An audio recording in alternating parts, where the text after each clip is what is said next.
Hello, hello, and welcome back to another all-new episode of Serialously with me, Annie Elise, and happy Friday, first and foremost, happy Friday. This is a little bit different of an episode than we normally do. We obviously don't normally release episodes on Friday, yet I heard you guys in the comments on Headline Highlights. I like to consider myself, a podcaster of the people, if you will, and so many of you are hooked on this Brian Walshe trial. Some of you who have been following the case for years, you have listened to our deep dive, are fully just, immersed in the case. But some of you who are seeing clips on social media this week of the trial, because it is a wild one, and are just now starting to, dip your toe in the chaos that is Brian Walshe. And so what I want to do is, first and foremost, what today's episode is I'm doing a recap of all of the bombshells and major takeaways that happened this week in the trial. However, if you guys like it, if you guys are into this, then we will do this throughout the course of the trial. And I think that, and don't quote me on this, but I am pretty confident that the trial is slated to be 4 to 6 weeks.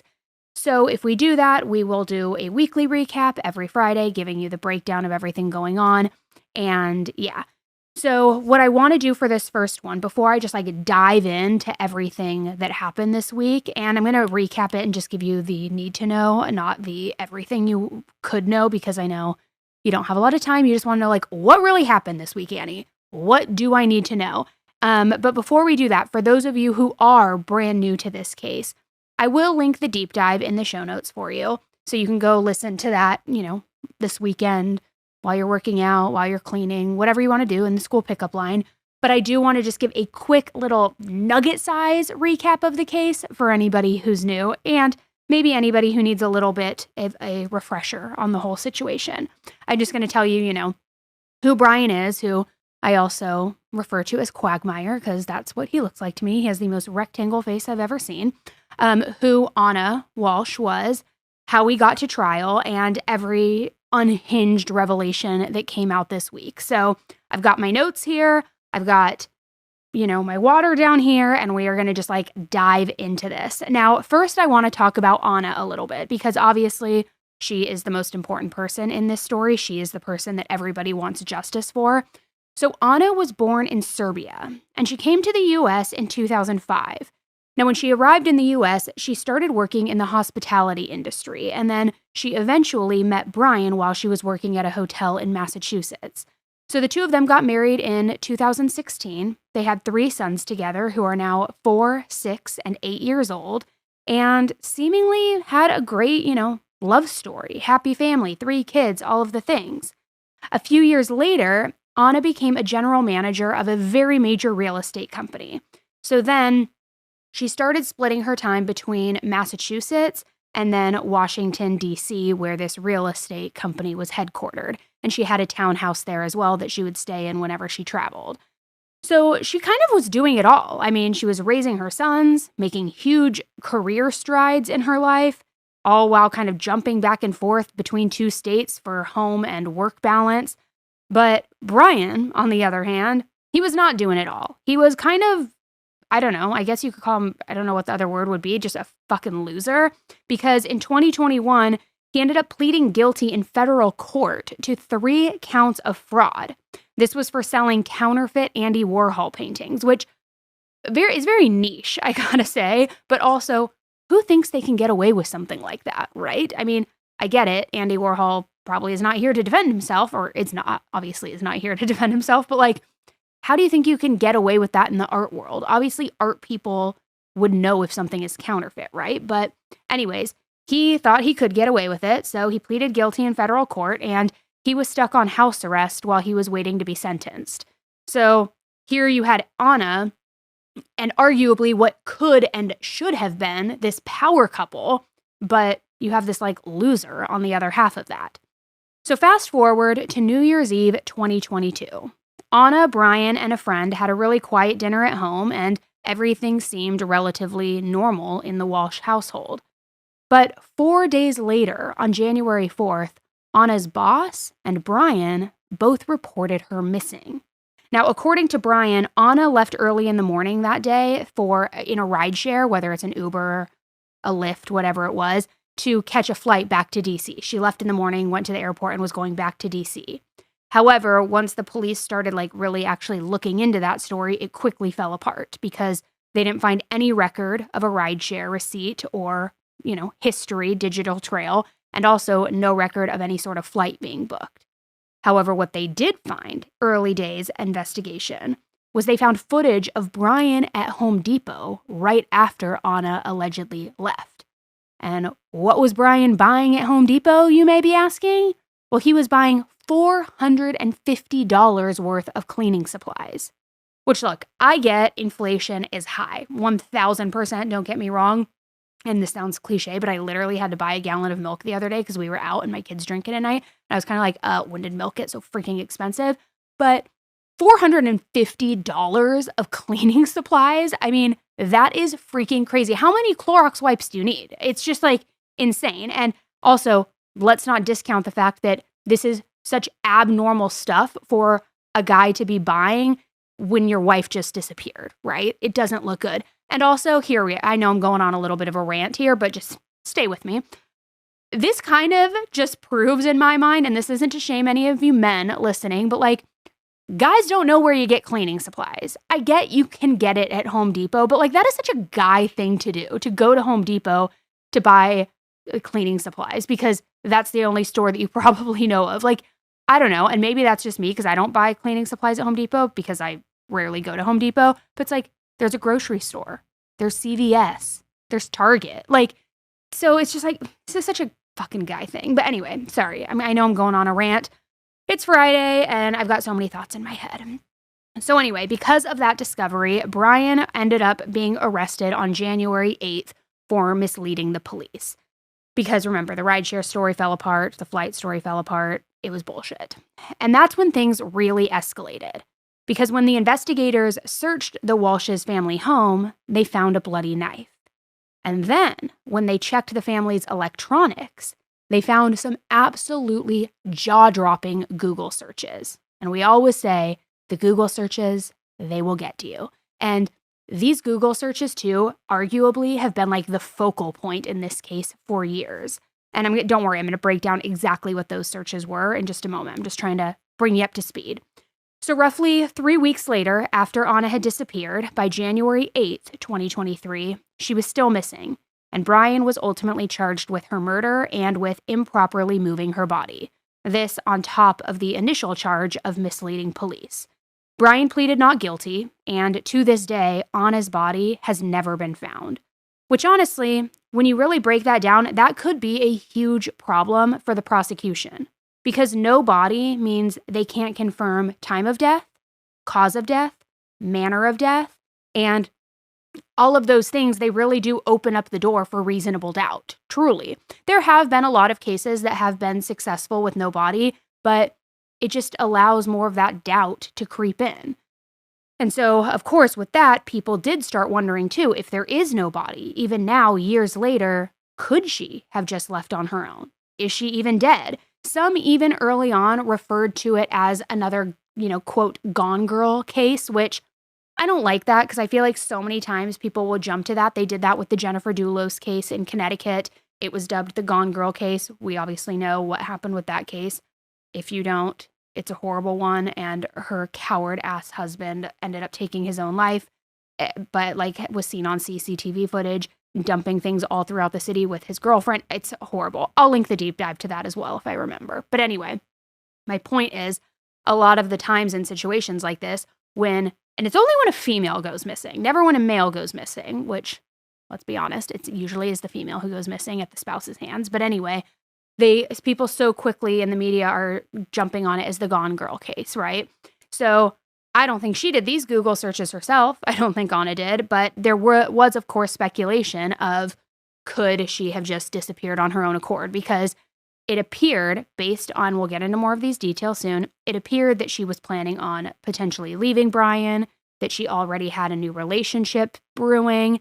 So and it kind of, you know what, again, another rant, I'm sorry, but it also reminds me of Drew Peterson, not to be confused with Scott Peterson. Remember when Stacy disappeared, his wife, and he's like, oh, she just probably packed a bikini and went off with her guy, da-da-da-da-da. It's get a grip. Be original for a second here.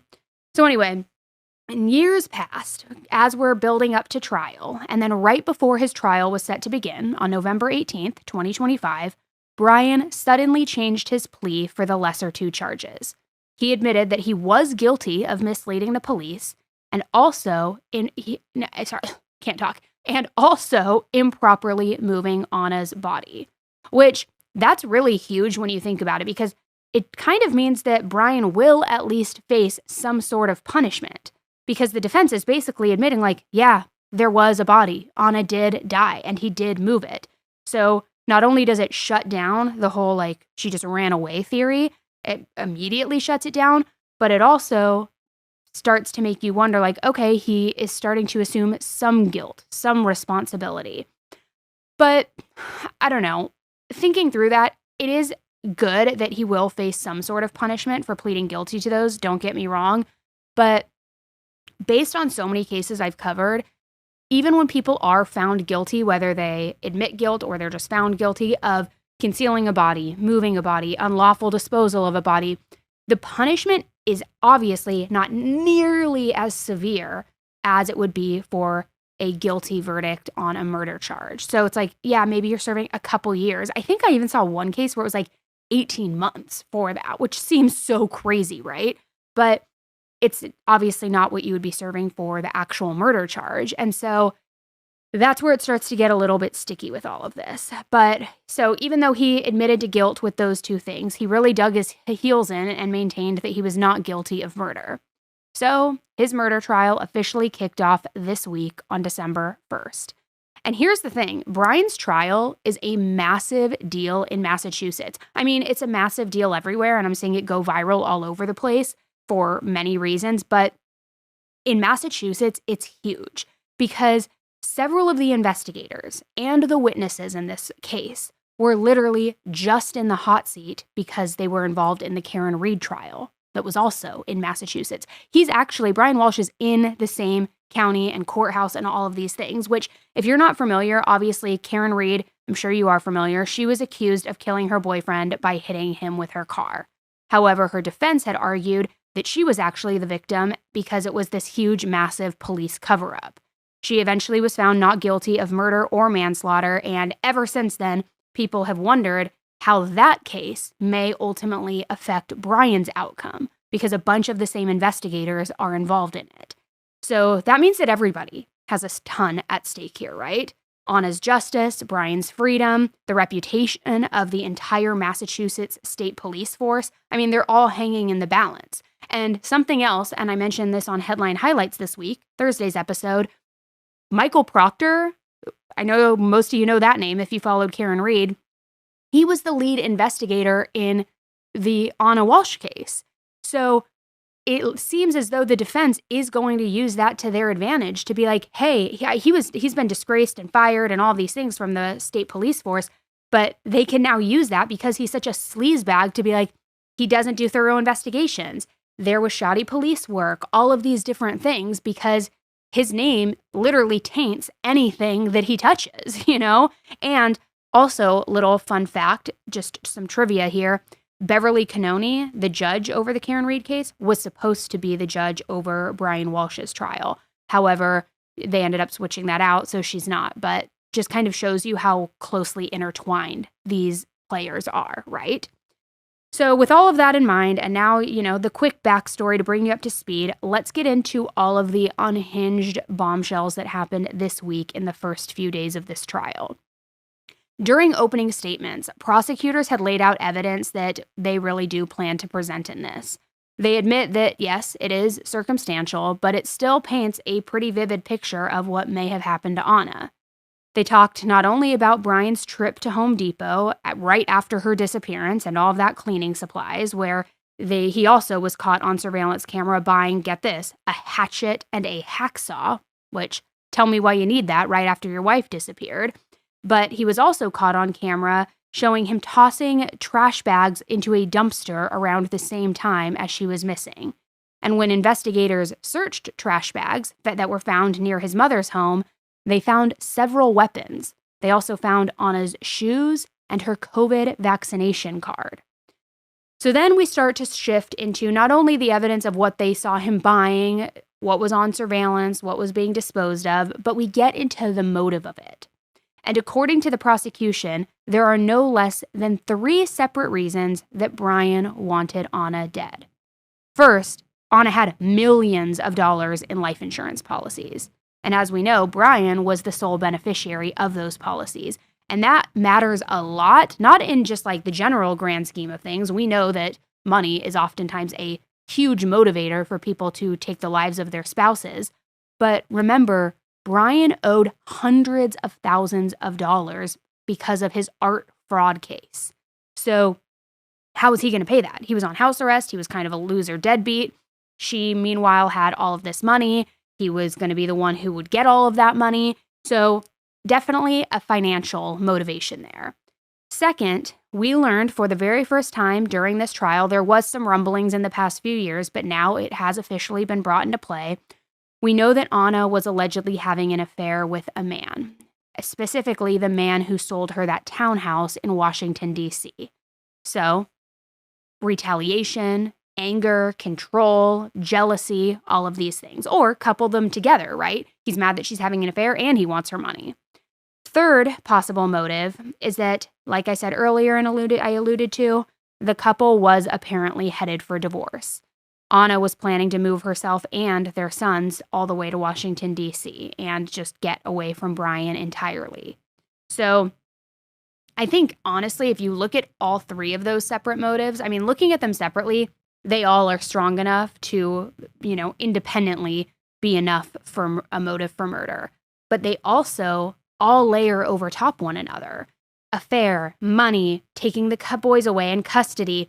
It feels almost like a recipe for this catalyst that could just end up ultimately being this huge motive in all of it, right? Not to say that they couldn't, again, stand independently from one another, but combined, it's like it is massive. So then came the defense's opening statement, which I have to say, it honestly shocked a lot of people because they didn't claim, obviously, that Anna ran away. They couldn't, based on him admitting that he disposed of her body. And they also didn't suggest that she ended her own life, which kind of was a surprise. I would feel like, okay, well, if they're admitting that he disposed of her body and lied to the police, how would he have come across her body? It seems like not the obvious choice or the smart choice, but like a good argument would be that she took her own life and that he panicked. But they didn't even try to suggest that she took her own life. They also didn't blame some mystery killer, somebody who came in the night and killed her in her sleep. They didn't accuse the police of corruption, like in the Karen Reed case, like so many people thought that they were going to do. But instead, they said something that absolutely nobody saw coming. They said that Brian came to bed after their New Year's Eve dinner with their friend, that he nudged Anna so hard that she fell directly off the bed, and because of that fall off the bed, she, quote, succumbed to her injuries, or, I'm sorry, a, quote, sudden and unexplained death. I mean, hold on. I'm sorry. I have fallen off the bed by accident. My kids fall off the bed regularly. They're toddlers. How on earth does somebody fall off of the bed, get injured so badly that it kills them, and that they succumb to their injuries in this sudden and unexplained death? I feel like I'm rolling my eyes so hard that I can see my brain. It makes no sense. But then, that was their story, and according to them, Brian panicked, and he tried to cover it up so that he could protect their kids. They claimed that Brian was so terrified of being accused of killing Anna and going to jail that he thought that disposing her body and lying about everything was a better idea. And the other surprising part of the defense's opening, I have to say, they told the jury that they would hear all about this story, which, as far as I can tell, the only person who can really tell that story for the jury to hear firsthand is Brian himself, which kind of has everybody wondering, I mean, especially me, is he actually going to take the stand, and is he going to testify in his own defense? That feels extremely ballsy, but at the same time, I kind of feel like all of the evidence is stacked against him, that maybe it's just a Hail Mary. I don't know. It's also, though, incredibly rare in these very high-profile murder trials, so everybody is definitely on edge waiting for that. So after opening statements, the prosecution's first witness was the police sergeant Harrison Schmidt, and he was the lead investigator for the case. Now, Harrison testified that about 4 of the interviews that he did with Brian in the days after Anna's disappearance were a little bit odd. See, in those interviews, Brian insisted that Anna had flown to DC for that work emergency and that he hadn't seen her since. He also stated that she left wearing a dress, a black jacket, hunter boots, and carrying her Prada bag. He said that he loved her, that he of course would never hurt her. He denied that they had any serious financial problems, but he did admit that he was frustrated about how little time Anna was spending with the family because of her busy job. So a little bit of like resentment brewing underneath. Now, the other big moment in those interviews actually had nothing to do with Brian and everything to do with another one of the state troopers who was present, along with Sergeant Schmidt, and that was none other than Michael Proctor. Which honestly, every time I hear Proctor's name, it's like red flags go up. If you watch Stranger Things, you know, when the Will gets like the goosebumps on the back of his neck, I feel like that's what I feel like. Is Vecna, is his name Vecna? Is he coming? Is that Michael Proctor? Which is like, honestly, kind of same. But yeah, he was the lead investigator in Karen Reed, as I mentioned. And so it came out that he was sending his coworkers those absolutely horrible, vulgar texts about Karen during that whole investigation. And it really showed just how biased he was with the defense, right? Or against the defense, I should say. So exposing Proctor's conduct really did, in Karen's case, help convince the jury that she wasn't guilty. And like I said, it got him fired. But this case is different because it's not the defense necessarily who's like arguing everything. They're not even claiming police corruption or cover up. They even admitted that Brian lied in those initial interviews. But I don't know. It's just, again, too close of ties. So as much of a complete loser douche canoe Proctor may be, and as Vecna as he may be, it may not end up even mattering here in the grand scheme of things. But next up for the prosecution was Trooper Nick Garino, and he's an expert in phone data, which, again, close players, close area. That name may also ring a bell because he also testified in the Karen Reed trial. He's also tied to a big murder case in Massachusetts, a third one, the death of Sandra Birchmore. We've covered that case extensively as well. Again, a lot of intertwined players in that case. So he claimed that I'm not going to talk to you really about the Sandra case just because I don't want to get too far off on that. And I know I'll go off on a rant. So I just want to kind of talk with you a little bit about what he had to do with Brian's case. But he talked about the Google searches that were found on devices in Brian's house, which I'm going to get to the full list of everything that was searched in just a minute. But for now, I do want to note that it was previously reported that those searches were actually made on the kids' iPads, which kind of brought this whole like sinister element to it. People were like, he's searching these things on his own children's devices. Like, what kind of sick freak does that? However, in court, we learned that that rumor was not true. The searches were actually made on Brian's personal computer, but because of that, they happened to sync to his son's iPad, which I know I've mentioned these Google searches a lot without saying what they were, so I bet you're like, okay, Annie, come on, like, let's get to it. Tell me what the freaking searches were. So here we go, okay? And buckle up, because what he searched and clicked on around the time of Anna's disappearance, it is nothing short of absolutely diabolical and mind-blowing.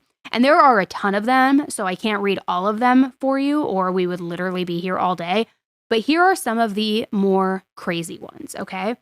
On the morning of January 1st, so the day after that New Year's Eve dinner, Brian searched 10 ways to dispose of a dead body, quote, or in parentheses, not quote, if you really need to.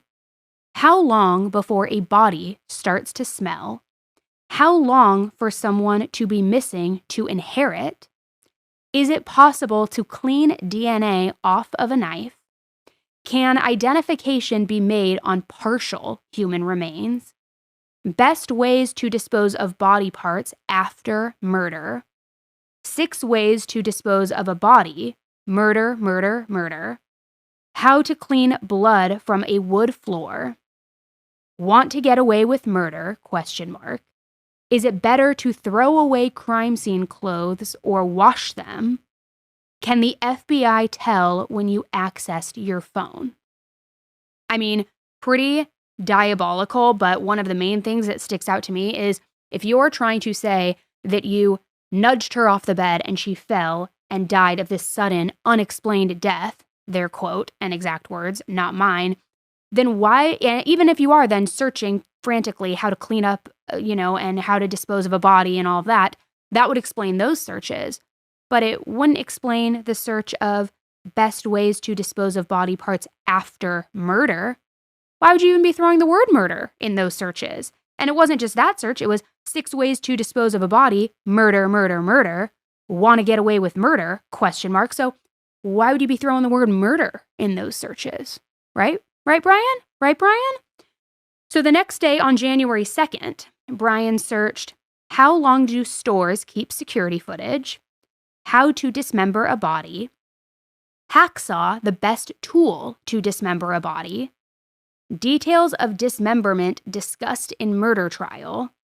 Can you be charged with murder without a body? No corpse? No problem. Notable murder convictions without a body. Can you identify a body with broken teeth?